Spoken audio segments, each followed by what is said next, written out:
யாத்திராகமம் 18ஆம் அதிகாரம். தேவன் மோசேக்கும் தமது ஜனமாகிய இஸ்ரவேலுக்கும் செய்த யாவையும், கர்த்தர் இஸ்ரவேலை எகிப்திலிருந்து புறப்பட பண்ணினதையும், மீதியானில் ஆசாரியனாயிருந்த மோசேயின் மாமனாகிய எத்திரோ கேள்விப்பட்டபோது, மோசேயின் மாமனாகிய எத்திரோ மோசேயினாலே திரும்பி அனுப்பிவிடப்பட்டிருந்த அவன் மனைவியாகிய சிப்போராளையும் அவளுடைய 2 குமாரரையும் கூட்டிக் கொண்டு பிரயாணப்பட்டான். நான் அந்நிய தேசத்திலே பரதேசியானேன் என்று மோசே சொல்லி ஒரு மகனுக்கு ஹெர்சோம் என்று பெயரிட்டான். என் பிதாவின் தேவன் எனக்கு துணை நின்று பார்வோனின் பட்டயத்துக்கு என்னை தப்புவித்தார் என்று சொல்லி மற்றவனுக்கு எலியேசர் என்று பெயரிட்டிருந்தான். மோசேயின் மாமனாகிய எத்திரோ மோசேயின் குமாரரோடும் அவன் மனைவியோடும் கூட அவன் பாளையம் இறங்கியிருந்த தேவ பர்வதத்தினிடத்தில் வனாந்தரத்துக்கு வந்து, எத்திரோ என்னும் உம்முடைய மாமனாகிய நானும் உம்முடைய மனைவியும் அவளோட கூட அவளுடைய 2 குமாரரும் உம்மிடத்திற்கு வந்திருக்கிறோம் என்று மோசேக்கு சொல்லி அனுப்பினான். அப்பொழுது மோசே தன் மாமனுக்கு எதிர்கொண்டு போய் அவனை வணங்கி முத்தம் செய்தான்.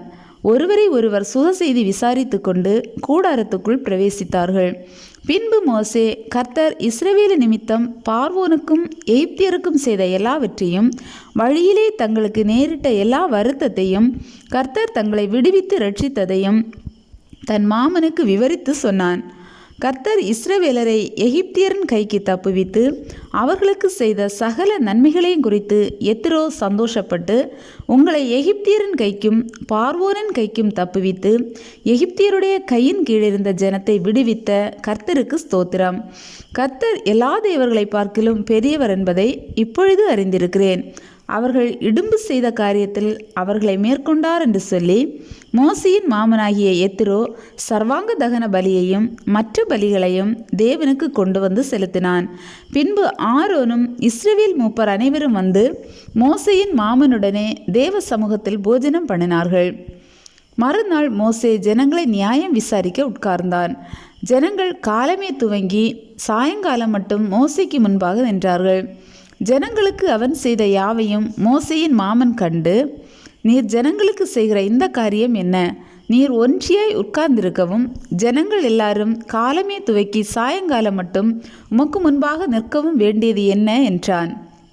அப்பொழுது மோசே தன் மாமனை நோக்கி, தேவனிடத்தில் விசாரிக்கும்படி ஜனங்கள் என்னிடத்தில் வருகிறார்கள்.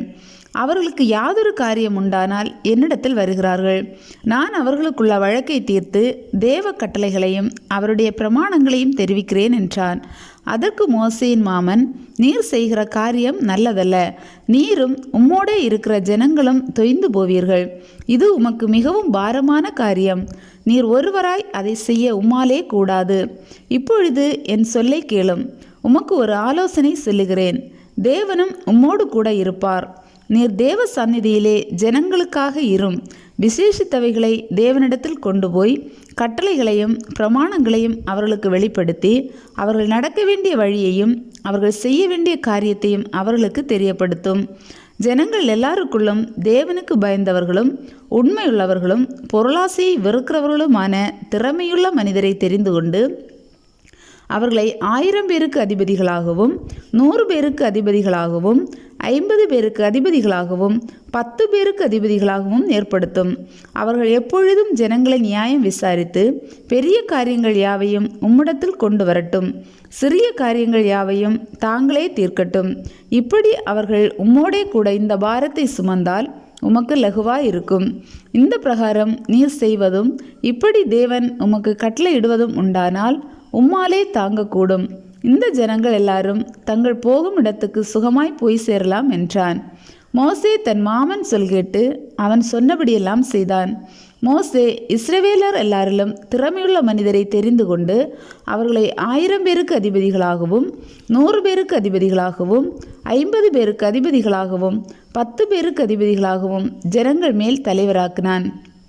அவர்கள் எப்பொழுதும் ஜனங்களை நியாயம் விசாரித்தார்கள். வருத்தமான காரியங்களை மாத்திரம் மோசேயினிடத்தில் கொண்டு வந்தார்கள். சிறிய காரியங்களை எல்லாம் தாங்களே தீர்த்தார்கள். பின்பு மோசே தன் மாமனை அனுப்பிவிட்டான். அவன் திரும்ப தன் தேசத்துக்கு போய்விட்டான்.